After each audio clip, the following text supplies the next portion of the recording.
This week's lab is called Trendy Metals. The objective is to evaluate how metals react in differing environmental conditions. You will need to wear your goggles throughout this. We will be heating with the Bunsen burner again. Make sure you adhere to all safety codes in lab, and let's have a safe lab. Part 1. Obtain a sheet of paper and make a grid for each of the metals. Label each box with each of the metals. Obtain a piece of the metal. Then you're going to go weigh your metals. So for each of your metals, make sure that you've zeroed it out. Weigh it and record.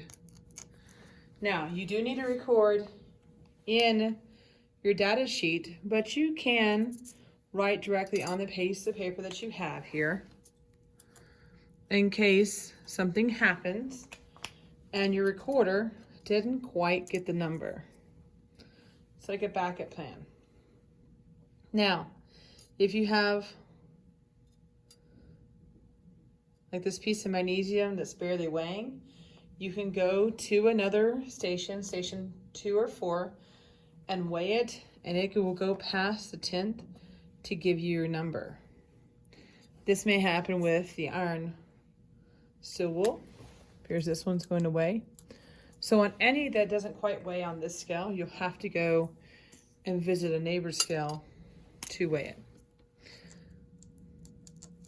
So make sure you record that in your data. Take time also to record anything about the color, about the texture, any of that type of observation also needs to be recorded as well. So now obtain a pair of crucible tongs, and you're going to place each one of these into your crucible tongs, and we're going to stick in the fire and find out what happens. Now, I do recommend having an evaporating dish, sorry, not evaporating dish, a watch glass here, so that you can put it in between to rest. So I'll start first with the copper wire. I'll take my copper wire and I'm going to stick it in the fire. And I suggest like holding it for 30 seconds. So have someone time it. Watch. Look for your observations. Now this is going to be hot when it comes out. I'm going to place it here to cool down. Once it cools down, I'm going to move it back to the paper because we're going to have to weigh it at the end.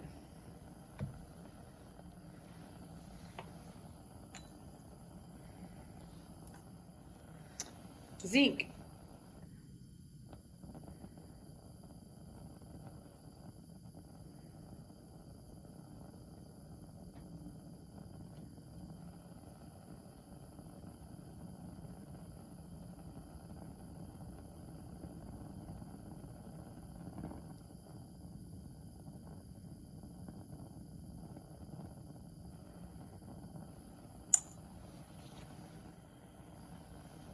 Magnesium. Do not look directly at this one. Hold it over the watch glass.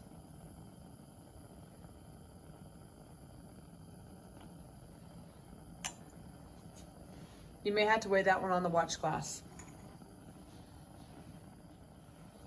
Iron wool. Be careful with this one as well, because you can see you will have embers coming off.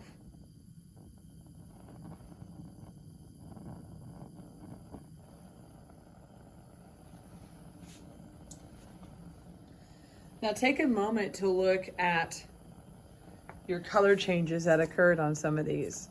Make sure you write that down on the observations. And then we're going to go back to the weighing station and weigh it again. So you can place the weighing dish directly on there. Of course, this is after you zeroed it out. And then a trick for this one is to take your magnesium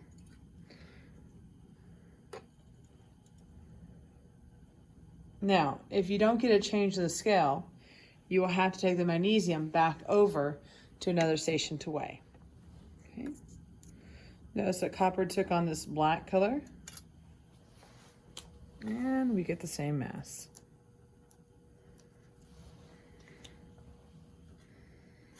Okay. Here's aluminum. And so far we're getting almost the same thing. And that's okay, we're just getting our evidence to see what's happening. Now this one gained.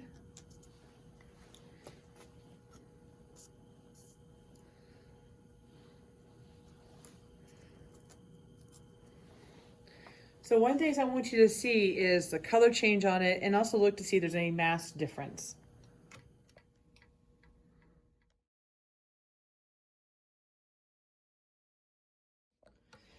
If we have enough well plates, we're gonna set up like I have here, and I have 4 sets of well plates. We're going to microscale our lab down a little bit here and look at what happens to these metals in different solutions.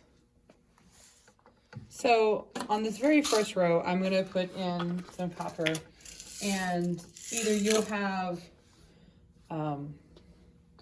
pieces of copper wire to put in there, or you'll have these little beads, but you'll have some kind of smaller piece of copper.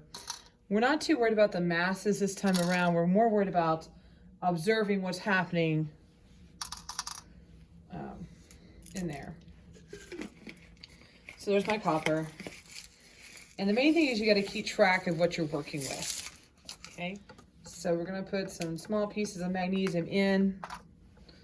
And if your strip is too big, just grab a pair of scissors and simply cut it. I'm going to put it in like so. The steel will be done much the same way as the magnesium or anything else that might be a little bit too big to put in there. The thing with the steel wool, you may also have to roll it a little bit to get it in there, but you'll just roll it and then stick it in there.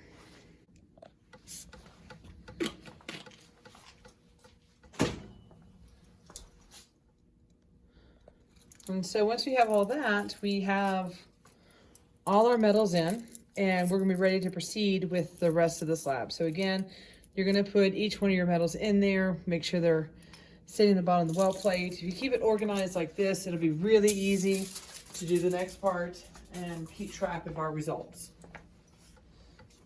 So we need to do a control first, and I suggest putting distilled water, and so these bottles have distilled water in them, and just go down the line, and and for some of this you have to let it go for a little bit, so just because you don't see anything initially doesn't mean that there's no reaction. But there's our distilled water row. And we'll repeat with sodium chloride. And again, you're gonna have to let these run for a little bit. So don't just pack it up, say you're done.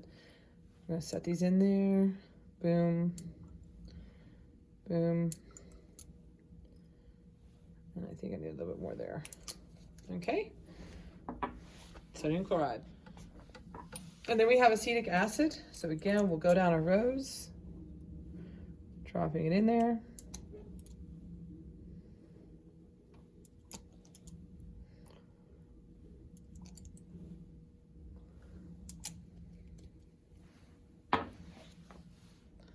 Next one's copper nitrate.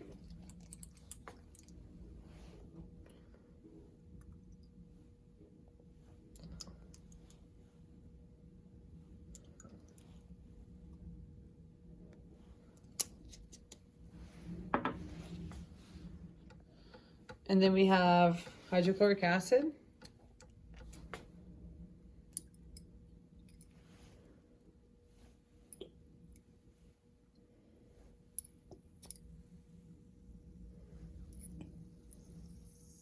Hey, look there, you got a good reaction there between the magnesium and the hydrochloric acid. If you're interested, you could also grab your universal indicator on that one,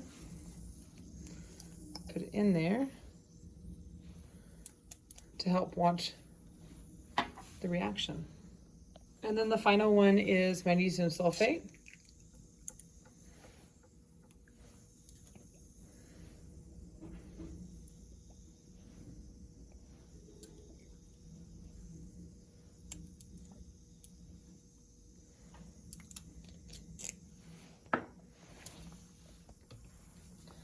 So again, we're gonna let these react. We're gonna have to sit back and watch them. If any of these you think, I kind of want to see if there's any real changes, like here on the hydrochloric acid, I can add indicator to it to see if I see anything. Because sometimes when you can't see the reaction, indicator will help you see there is something actually going on. So for example, the magnesium sulfate row, there's a color change difference between each one of those.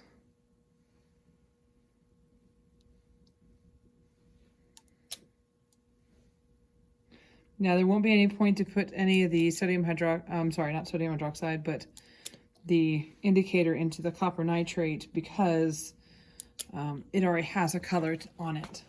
So let these react. Probably about, I would say probably about 10 to 15 minutes worth of reaction. And then if you'd like to get a closer look at some of these, you can use forceps. Look at them. You can also use a stirring rod and stir them up a little bit and see if anything is changing. If you do use a stirring rod in between, rinse off with water before you go into the next one. So if you're gonna check out this one, use water and spray it off.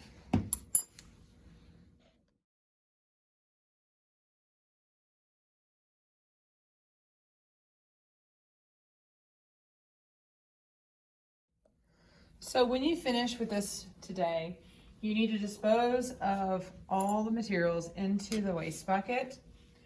Make sure that you do wash your hands when you get done and put everything up back in the drawers.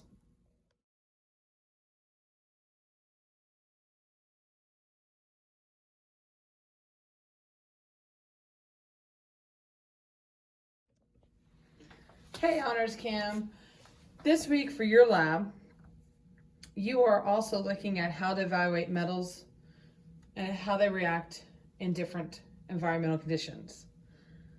But your job is to derive a possible series of tests in order to determine the limitation of each type of metal for constructional purpose. Think about flammability, flexibility, ductility, and exposure to solutions such as salt water, copper 2 chloride, etc.